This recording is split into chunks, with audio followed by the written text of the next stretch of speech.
Nima bo'pti? Nima bo'pti yo'l patrul xizmati? Chiroyli muomala qiling bo'lmasam. Normal nima deysiz? Nima deysiz? Nima bo'lyapti? Assalomu alaykum. Assalomu alaykum. Patrul xizmati inspektori Saftor Mirzamatov. Rahmat. Yaxshimisiz? Kayfiyatlaringiz yaxshimi? Rahmat, zo'r aka. Sog'larlar. Aka, oldindan aytib qo'yaman. Syomka qilyapman o'zim uchun.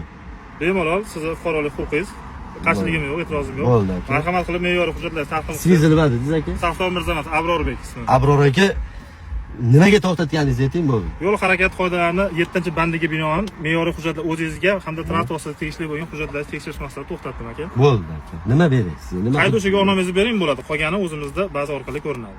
Bo'ldi. Mana. Ikkalasi. Texnik pasportdan xabar. Xatnazarov Emrodjon aka. Ha. Transport vositasi o'z nomingizda ekan. O'zimning nomimda. Hurmatli haydovchi, hujjatlaringiz joyida. Bir nechta qarzdorlarimiz mavjud ekan, lekin muddati bor hali. Ha, to'lab qo'yamiz. Bemalol to'lab qo'ysangiz bo'ladi o'z vaqtida. Hozir qoida buzmadimi? Hech qanday qoida buzganingiz yo'q, faqat me'yoriy hujjatlaringizni hamda qarzdorlaringizni tekshirdim. Muddatlari bor, belgilangan muddat 60 kun ichida bemalol to'lab qo'yishingiz mumkin. Remenna palasada ishlasa Hech qanaqa yo'l harakati qoidalariga chiroyli amal qilib kelyapsiz. Doim shunday bo'lib qolishini istab qolamiz, talab qilamiz aka. Oq yo'l, sog' bo'ling, yaxshi yetib Rahmat aka, asli bo'ldimi? Bo'ldi, ketavering. Ha, mazgila. Hozir urush joyi qachon kelarki, qachon el birot urushar deb turadilaringlar.